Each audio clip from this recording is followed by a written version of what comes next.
মানুষ মানে মসজিদের ভিতরে কেন এমন করবে? এটা অনেক বড়, এটা মুসলমান জাতির জন্য অনেক বড় কলঙ্কিত একটা জায়গা। ফজরের সময় অনেক বেশি পরিমাণে মুসল্লি ছিল এবং দাড়ি টুপিওয়ালা পাঞ্জাবিওয়ালা কিছু ছাত্র ছিল। ফজরের সময় সাধারণত মুসল্লি কম থাকে, কিন্তু ওনারা বলেছেন স্থানীয়রা যে ফজরের সময় অনেক বেশি লোক ছিল। আর এরপর আমি যেটা দেখেছি, আমি নিজেই দেখেছি যে 12:20 যখন আমি মসজিদে এসেছি, মসজিদের উত্তর গেটের কাছাকাছি মুসল্লিরা বসে গিয়েছে। সাধারণত 1টার দিকে আসলো আমি এত মুসল্লি কখনো দেখি না। তো এত লোক আসার পরে আমি নিচতলায় ঢুকতে না পেরে যে গ্লাসে দোতলায় গ্লাস দিয়ে যে সরাসরি দেখা যায় এখানে অবস্থান নিয়েছিলাম। এরপরে বর্তমান অন্তর্বর্তীকালীন সরকার কর্তৃক নিয়োগপ্রাপ্ত যে খতিব উনি বয়ান শুরু করেছেন। বয়ান শুরু হওয়ার পর বাইরে না কথা যেন আজান হলো, কিছুক্ষণ উনি বয়ান বন্ধ রেখেছেন।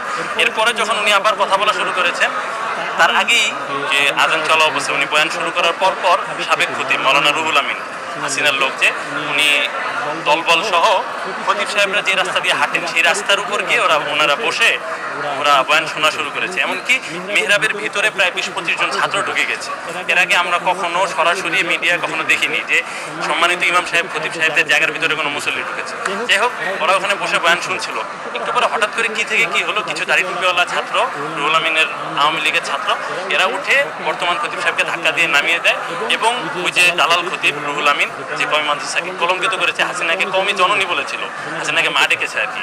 হাসিনার সন্তানকে কেমন ধরনের সন্তান আমরা জানি না, সে মাইক হাতে নিয়ে বলছিল যে আপনারা মসজিদের পরিবেশ শান্ত করুন, এটা আল্লাহর ঘর।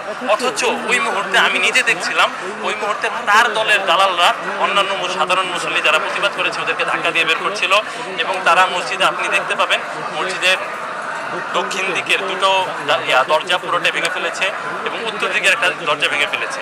মসজিদের ভিতরে তারা, আমার বলতে কষ্ট হচ্ছে, আল্লাহর ঘরের ভিতরে আমি কোনো মুসলমান দ্বারা এটা হতে পারে, আওয়ামী লীগ ছাড়া এটা আমি কল্পনা করতে পারি না।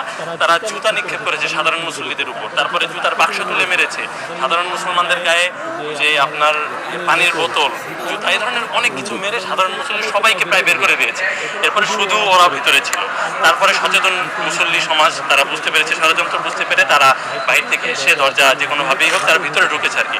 ভিতরে ঢোকার পর ওদেরকে ধীরে ধীরে ধাক্কা দিয়ে বের করতে করতে পরে বাইতুল মুকাররম মুসল্লি কমিটির লোকজন এসে তারা মাইক আবার হাতে নিয়ে